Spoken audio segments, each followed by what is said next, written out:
Hello everybody, welcome back. Today's video we are going to be talking again about transition words or linking words. And today's category is going to be order and sequence.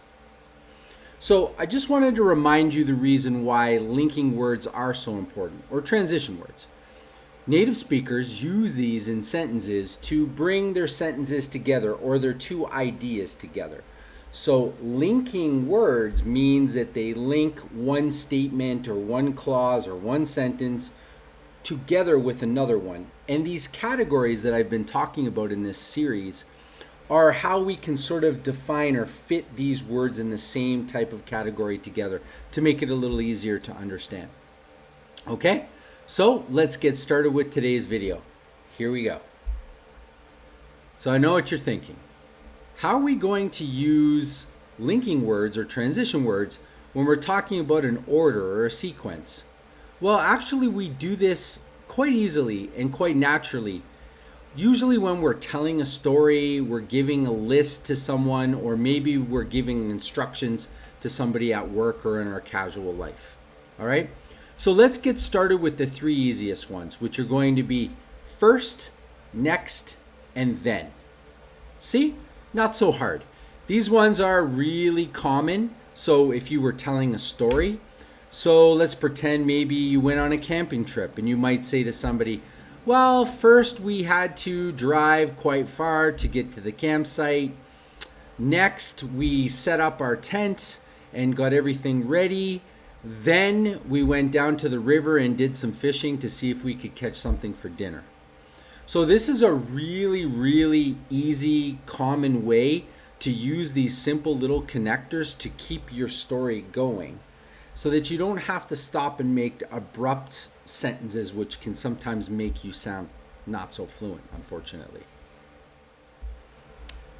The next two that I want to cover is previously and meanwhile. So previously we can use to talk about something that happened before. So if you were telling a story to somebody, you might say, previously we had shown up at the campsite and there was nobody here. But when we showed up a second time, the campsite was much busier. So we use previously to make sentences or connect things together to show that something happened before. So the next one I want to cover is meanwhile. Meanwhile can be a little bit harder to understand. We use this one when you are doing something or somebody else is doing something while something else is happening. So here's an example. I was cooking dinner over the campfire. Meanwhile, my friend was gathering wood for the campfire.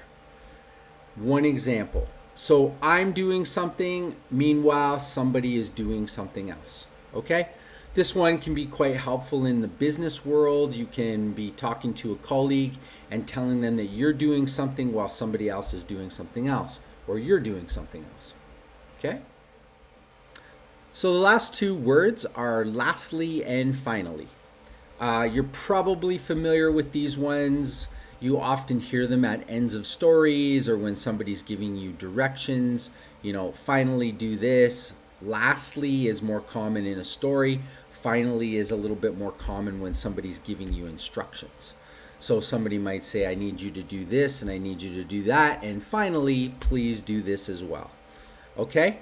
So that is a really quick rundown of these ones. Order and sequence, not too many complicated linking words in this one, but excellent to remember and excellent to know because we do use these a lot in our everyday speech. Okay, so hopefully this video was enjoyable and I was able to explain a little bit to you so you could understand further. Check out some of my other videos. We're starting to build a little bit of a library so you can check out videos about phrasal verbs, idioms, and the new series Word versus Word. Okay, I'll catch you in the next video. Thank you for paying attention. Thank you for watching. Thank you for watching to the end of the video, and I will see you in the next one. Bye for now. See you later.